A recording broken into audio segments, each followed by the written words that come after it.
nahuli yung Chinese national Ayun na nga. na nag-spy-spy. Alam mo ba, matagal ko nang sinasabi at Aha. yan yung sinasabi ng ilang mga kababayan natin Oh, na sa gabi bumababa sila galing dyan sa reclamation. yan sa mga barko. Oo. Okay. Pagala-gala. Aha. O, sabi ko, bantayan. Aha. Kaya nga, pinatigil din ni Pangulong Marcos yan dahil nga dyan sa issue na yan. Dahil, aha. Yung safety, security natin. O, di Okay. ngayon, may nahuli na nga. O, Ano daw may ito? mga makabagong kagamitan pa. Grabe ito, kanyang mga equipment. Parang Pang surveillance. parang James Bond. Oo. Yung, napapanood mo? Yung, Tapos nakasakay sa van. oh, Tapos may kasabot, 2 Pilipino. nako. Ibang Dapat yung Pilipino ikulong din. Oo. Ah. Ang tinatarget mga military installation, pati mall. Mall. And power plants. Airport. Ay, wala na, hindi na kailangan mag-surveillance. Nandiyan na NGCP po, sa kanila na yun. Ayun na nga. O, hindi na nila kailangan mag-surveillance. Oo. Isang brownout lang yan. O, kilos. Hmm. Siyang fly. Sabihin, attack. Oo, Wala eh. na. O, Ang pangalan nito si Deng Deng, Wan King. Deng Siopaw. Deng Wan King. Deng Wang King. Technical engineer. Naku. Konektado sa People's Liberation Army. Hindi ba yan konektado sa, Hindi ba yan konektado yan sa NGCP? Baka. O, Malamang. anong ginawa ng AFP? Kinulong nga. Eto na, Nakakulong nahuli. na. Aha. Ayan. Ayun, Sa pangunguna ng NBI. Aha. Ang nakakalungkot dito kung Hmm. may kasabwat na Pinoy. Aba. Driver niya at saka assistant niya sa pagpaniniktik. Nako. Iba klase mga equipment niya. High-tech. High-tech. Ay, tawagan natin ng Department of Justice. Siguro, Ayan, DOJ na lang. Oo. Ay, oo nga, yan o. Nakakarga sa Ibang likod. klase, Oh, sa galing, likod ng van. Galing ah. Ibang klase ito. Parang James Bond. Ano siya Control Engineering and Automation System Specialist. Ibang klase ito. Oh. At saka EDCA sites, pinuntahan din. Bako. Talagang matindi o yan Oo. o. Grabe. Di ba ang... Siguro kanya, listening device. siguro lahat na nakukuha Pakiking niya. maririnig niya sila General Oo. Browner. Oo, yan. Sila General Asurin. Sleeper agent Si ito. General Marbil. Maririnig nila. Oo. So mga data, kinukuha niya mga data, na-intercept niya siguro Naku. para gagawa siya ng paraan makuha lahat ng mga importanteng mga Kaya impormasyon. siguro pati ang Viber, kaya ang Viber nakakaletse-letse. Yun, Na kaya pala. infiltrate na yung Viber ngayon. Yun. Oo. Minsan, nawawala. Nawawala. Oo. O baka tinatap niya yung Viber. Oho. Oo. Baka ito daw, may konektado din ito sa spy drone Nako. na natagpuan dyan sa Masbate. Oh. Di ba? May mga underwater Sino naman dome. itong dalawang katabi niya? Yung mga Pilipino? Mga Pilipino. Mga para kayo mga walang puso. Interesado sila sa Dahil EDCA sa sites. pera, ipagbibenta ninyo Yan. ang Pilipinas. Alam mo ba magkano pera nila buwan-buwan? Magkano? 1.5 pumapasok sa kanilang bangko. Napakasarap Ganun naman, kalaki oh. ang pera nila. Nasa linya si Asek Miko Clavano ng Department of Justice. Asek Clavano, good morning sir. Erwin Tulfo po at Aljo Bendijo. Magandang umaga po, Kong Erwin at Bay Anjo. May buntag. Mayang buntag. Sir, yung nahuli na Chinese spy, ano ang ikakaso dito? At anong ikakaso doon sa dalawang kasabwat niya ng mga Pilipino pa naman? Asek. Well, ang initial finding po ay espionage. Opo.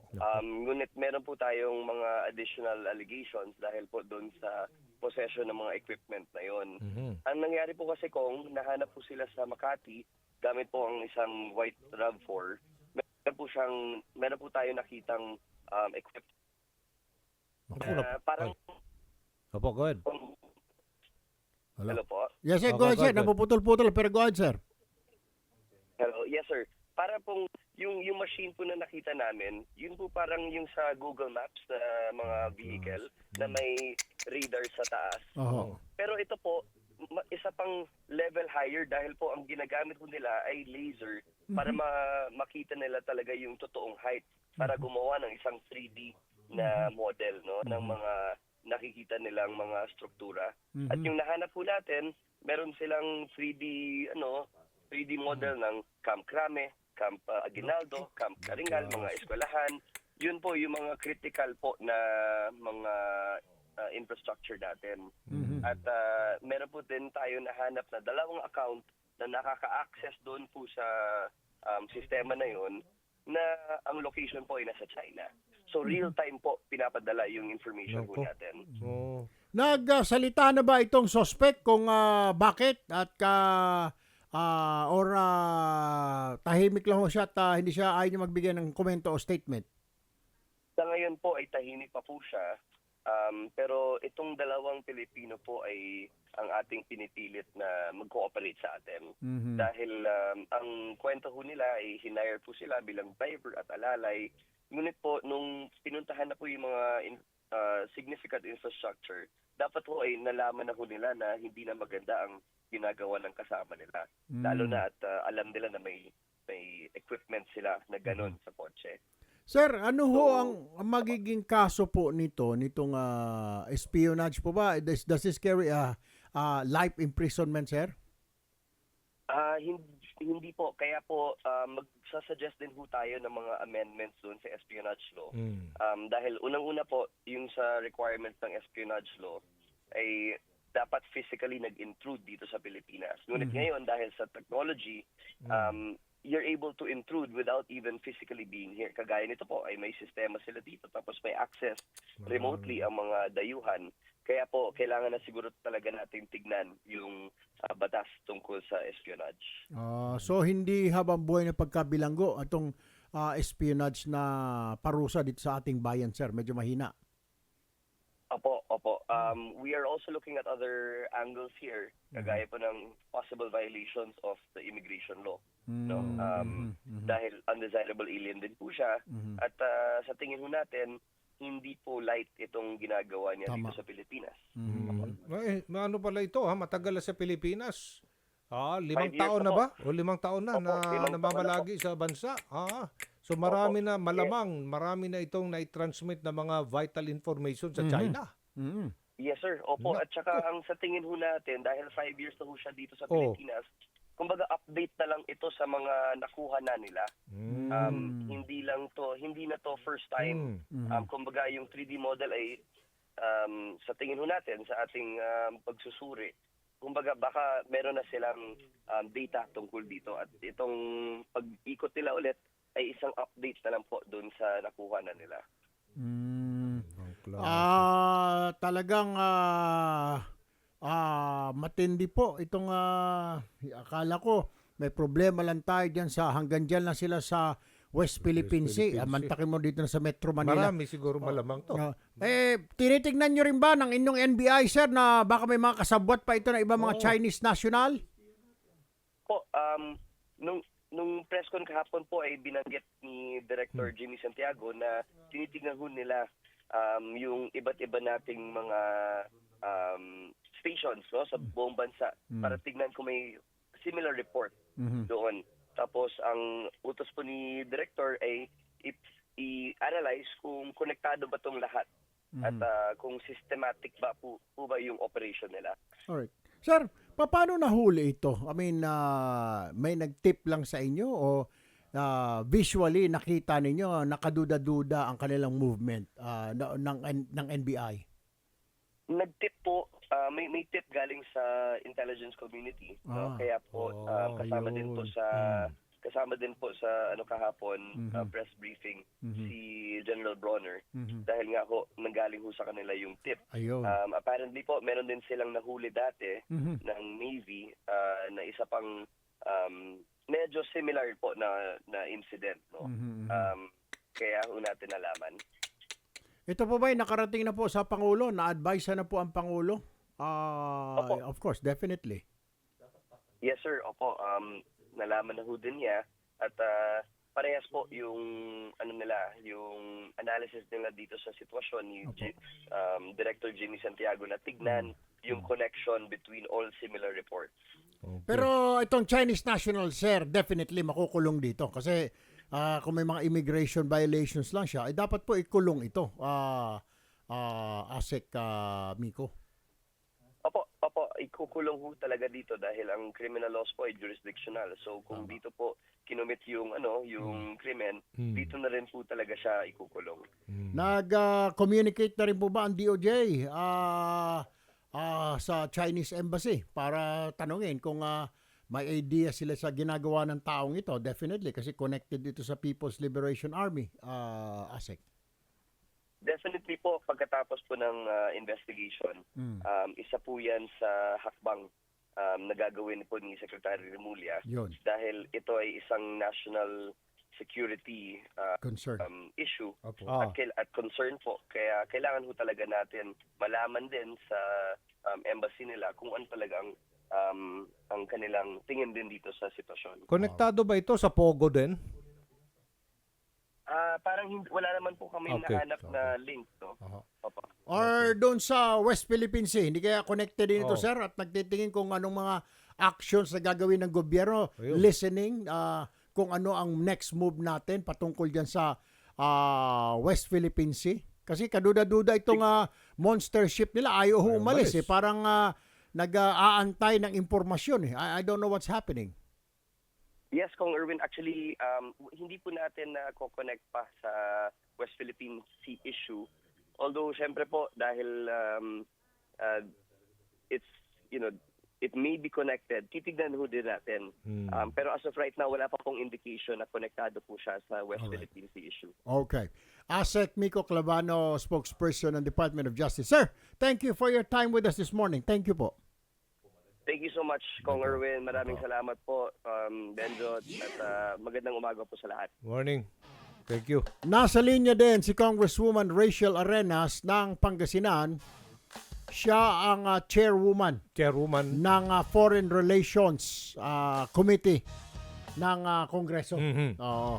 Ating alamin kung ano ang magiging kanyang reaksyon at probably action na maaring Lalo na sa paggawa ng batas. ma-suggest niya sa executive branch. Nasa linya na ba?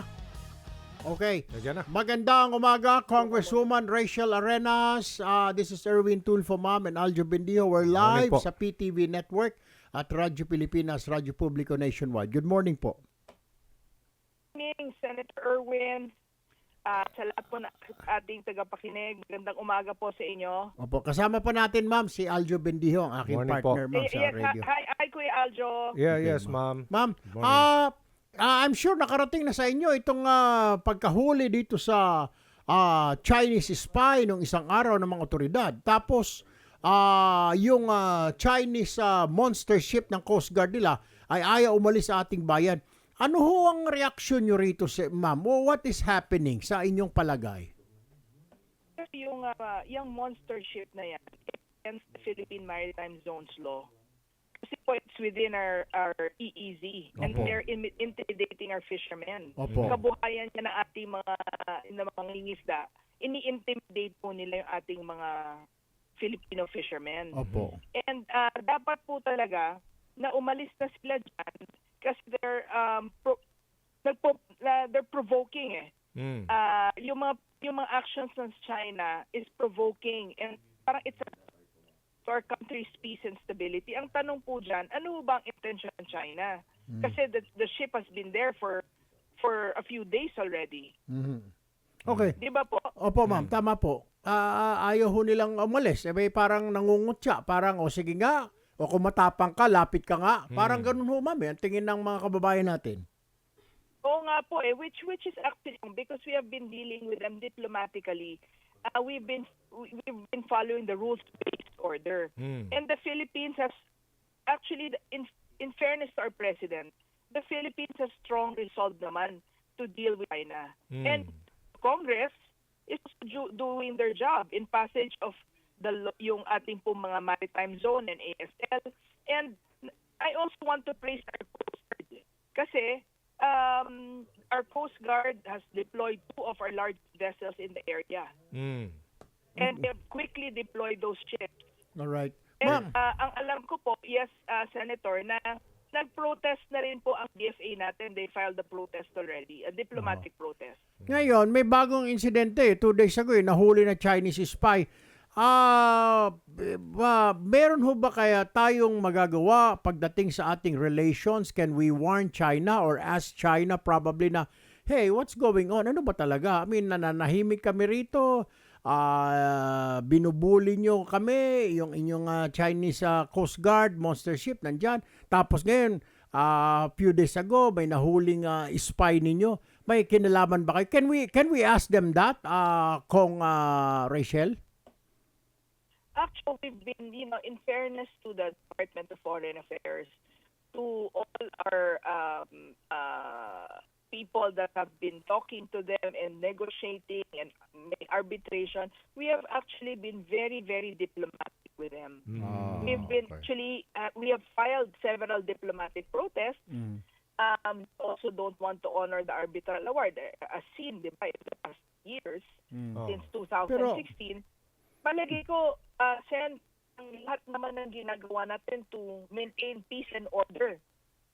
Pero ma'am, Ginagawa ko naman natin, yes po. pero ang problema mo parang lumulusot lang sa kabilang tenga. Yun Itong na nga, mga hindi- diplomatic protest, itong mga pwede na kaya, ma'am, being the chairman of the Foreign Relations Committee ng House, can we already go to the UN Security Council or United Nations General Assembly to file a protest there and saying, hey, can you help us? Binubuli kami ng China.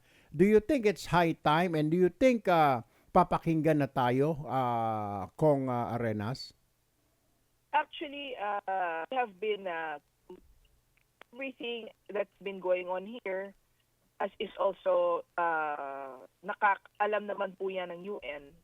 And I know that our officials in the DFA, together with some of our mga mambabatas, have been actively wanting, kasi remember, Sen, noong una pa lang pag-upo ng ating Pangulo, he showed goodwill of the Philippines by talking and going to China. And we were thinking that there's going to be kakaroon ng konting katahimikan naman. Opo. But then in spite of us showing goodwill, the president going there, parang lalong hindi naman din sila sumusunod. Ano bang function ngayon? Anong function ngayon ng envoy ng China sa Pilipinas? Mukhang bingi na. Ano pa? Hindi pa nagsasalita tungkol sa isyong ito.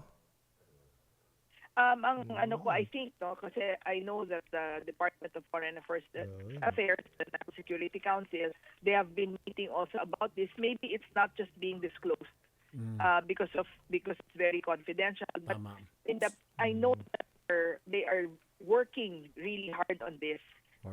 More on maintaining our peace. All right. Congresswoman Rachel Arenas ng 3rd District ng Pangasinan. Maraming salamat, ma'am, for joining us this morning. Magandang umaga, mabuhay po kayo. Thank you so much. Thank you so much, po. sir.